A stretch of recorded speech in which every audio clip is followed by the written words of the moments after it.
Olá, você está no canal Tempo em Deus, o seu momento de aprendizado através da Bíblia narrada. E se você tem gostado dos nossos vídeos, eu peço para que você fique até o final para ouvir uma reflexão a respeito do que será lido hoje, algo que nós podemos aprender para trazer para os dias atuais.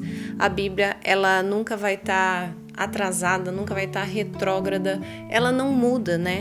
Muitas coisas que a gente anda vendo por aí dizem que a Bíblia tá atrasada, que ela tem que ser mudada. Não acredita nisso não. É balela aí do inimigo e ele tá usando muitas pessoas para fazer isso. Então que você possa estar abrindo os teus olhos espirituais, peça discernimento ao Senhor para que você venha a entender melhor, a saber o que houve e a entender o que você pode trazer de aprendizado para a sua vida, né? Para nós que seguimos a Bíblia, para nós que somos cristãos, a gente vai na contramão do mundo, mas Jesus falou que ia ser assim mesmo, né? Era para nós termos bom ânimo, porque Ele venceu o mundo, assim como nós também com a ajuda dele vamos vencer. E se você tem gostado, deixa aqui o teu like, compartilha, faz a tua inscrição e manda para alguém que é importante para você, compartilha. Seja você também o emissor da palavra do Senhor. E hoje nós vamos começar o segundo livro de Moisés, chamado Êxodo. É um livro da lei, é o segundo livro do Velho Testamento e hoje a gente começa, tá bom? Agora ouça, reflita e aproveite o seu tempo em Deus. O livro de Êxodo, capítulo 1. Os descendentes de Jacó no Egito. São estes os nomes dos filhos de Israel que entraram com Jacó no Egito. Cada um entrou com sua família. Rúben, Simeão, Levi e Judá, Issacar, Zebulon e Benjamim, Dan, Naftali, Gade e Aser. Todas as pessoas, pois, que descenderam de Jacó foram 70. José, porém, estava no Egito. Faleceu José e todos os seus irmãos e toda aquela geração. Mas os filhos de Israel foram fecundos e aumentaram muito, e se multiplicaram e grandemente se fortaleceram, de maneira que a terra se encheu deles. Entre mentes, se levantou o novo rei sobre o Egito, que não conhecera José. Ele disse ao seu povo: Eis que o povo dos filhos de Israel é mais numeroso e mais forte do que nós. Eia, usemos de astúcia para com ele, para que não se multiplique e seja o caso que, vindo guerra, ele se ajunte com os nossos inimigos, peleje contra nós e saia da terra. E os egípcios puseram sobre eles feitores de obras para os afligirem com suas cargas. E os israelitas edificaram a Faraó as cidades celeiros, Pitom e Ramessés. Mas, quanto mais os afligiam, tanto mais se multiplicavam e tanto mais se espalhavam, de maneira que se inquietavam por causa dos filhos de Israel. Então os egípcios com tirania faziam servir os filhos de Israel e lhes fizeram amargar a vida com dura servidão, em barro e em tijolos, e com todo o trabalho no campo, com todo o serviço em que na tirania os serviam. As parteiras desobedecem a Faraó. O rei do Egito ordenou as parteiras hebreias, das quais uma se chamava Sifrá e outra Puá, dizendo: Quando servirdes de parteira às hebreias, examinai. Se for filho, matai-o, mas se for filha, que viva. As parteiras, porém, temeram a Deus e não fizeram como lhes ordenara o rei do Egito. Antes deixaram viver os meninos. Então o rei do Egito chamou as parteiras e lhes disse: Por que fizestes isso e deixastes viver os meninos?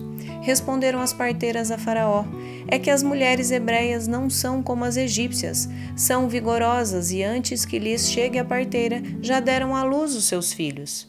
E Deus fez bem às parteiras, e o povo aumentou e se tornou muito forte. E porque as parteiras temeram a Deus, ele lhes constituiu família. Então ordenou Faraó a todo o seu povo, dizendo: A todos os filhos que nascerem aos hebreus lançareis no Nilo, mas a todas as filhas deixareis viver. Bom, e aqui começa a história da escravidão do povo hebreu no Egito. Foi assim que começou. depois que aquela geração ali de José e de todos os seus irmãos tinha falecido, aquele rei também que governava o Egito e que também era benevolente ali com o povo hebreu por causa de José, porque José caiu ali na graça dele, né? Porque ele fez prosperar grandemente o povo egípcio ali com a sabedoria que Deus deu a ele para governar, e Deus o abençoou muito, e com isso o povo egípcio também foi abençoado, né? E aquele rei da época, ele era benevolente com José por causa disso, né? Ele via as bênçãos do Senhor na vida de José e de todos que o cercavam.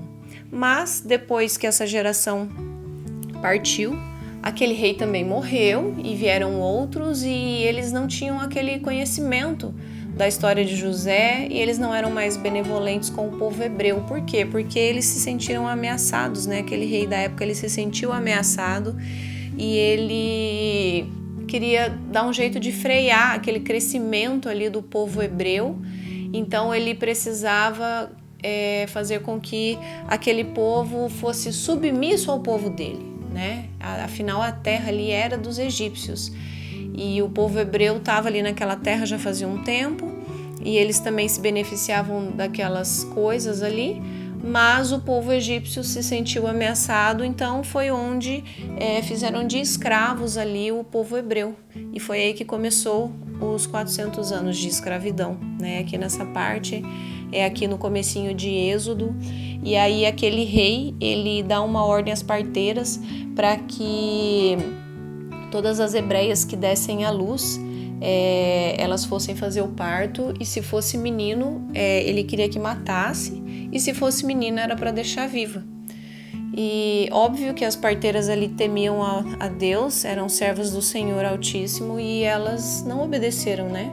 Porque não é tudo que os nossos governantes nos mandam fazer que a gente tem que obedecer, né? A gente tem que ser submisso, sim, mas existem regras, existe ética, e existem coisas que o nosso princípio cristão, o nosso caráter cristão não nos permite fazer, e foi isso que aconteceu ali com elas. Então elas assumiram ali o risco da desobediência ao superior ali, ao governo da época, ao faraó da época. Mas Deus, assim, pela coragem delas, Deus as recompensou depois, elas constituíram família, e depois elas também falaram ali para o faraó, né, para dar uma desculpa de que as hebreias eram muito vigorosas, e quando elas chegavam para fazer o parto, a criança já tinha nascido, então não ia ter como elas matar ali no parto e falar que tinha nascido morto, né, algo assim. Então aqui nessa parte a gente vê como que começou a escravidão ali do povo hebreu, do povo de Israel. Eles tinham se multiplicado muito e os egípcios se sentiram ameaçados por eles. E aí o faraó da época deu essa ordem aí descabida, e que as parteiras não cumpriram, e por isso que depois nós vamos ter a continuação aí da história. No próximo capítulo nós vamos ver o nascimento de Moisés, que foi aí um personagem, né, um homem muito íntegro, de coragem, um homem aí que fez história, né, um personagem bíblico assim admirável, que teve lá suas falhas, claro, mas que foi um escolhido do Senhor, né, para aquela época, para aquele tempo, para guiar aquele povo todo. E isso nós vamos ver no decorrer aí do livro de Êxodo, tá bom? E eu espero que você possa refletir nessa questão de que nós temos que fazer a coisa correta, nós temos que fazer as coisas coerentes ao que diz a palavra do Senhor, e não ao que diz o homem, não ao que diz as pessoas que acham que os tempos mudaram, avançaram, que hoje você tem que seguir o padrão mundano. Não, você não tem. Não tem. Você tem que ser firme na tua opinião bíblica. Você olha na Bíblia, tá certo? Beleza. Não tá? Então você tem que se posicionar. O posicionamento hoje é algo que muitas vezes a gente acaba colhendo as consequências depois, né? Mas você tem que se posicionar, você tem que ser firme, porque nós temos que ser firme na nossa fé em Jesus Cristo e nas coisas que Ele nos ensinou, não no que o mundo fala que tá normal, que tá certo e que é normal, né? Igual eu acabei de dizer. Não, a gente tem que dizer não para muitas coisas, e a gente não pode trair os nossos princípios cristãos, porque se você realmente tem princípio cristão, você vai dizer não para muita coisa que hoje muita gente está considerando normal, mas nós não podemos considerar. A gente tá correndo aí sim contra a maré em muitas coisas mesmo, infelizmente, mas que você permaneça firme, assim como essas parteiras foram firmes e não obedeceram a uma ordem tão descabida que veio de cima na época delas, tá bom? Se você gostou do capítulo de hoje, do nosso comecinho aqui de Êxodo, eu peço para que você compartilhe, reflita a esse respeito sobre não ser vulnerável nessas questões de ética, moral e bons costumes aí cristãos que a gente tem que ter e tem que viver, porque as pessoas têm que ver Cristo em você, na tua vida, não é só no que você fala, é no que você vive, no que você prega e no que você vive, porque senão daí você se torna hipócrita. Então viva a palavra do Senhor na prática, faça as coisas corretas de verdade, porque daí as pessoas vão ver a luz de Cristo em você, tá bom? Até a próxima, Deus abençoe, bom ano para todos nós e que Deus nos dê força, coragem e sabedoria para enfrentar as dificuldades diárias e viva um dia de cada vez, santifique-se porque Jesus está voltando, tá bom? Deus abençoe.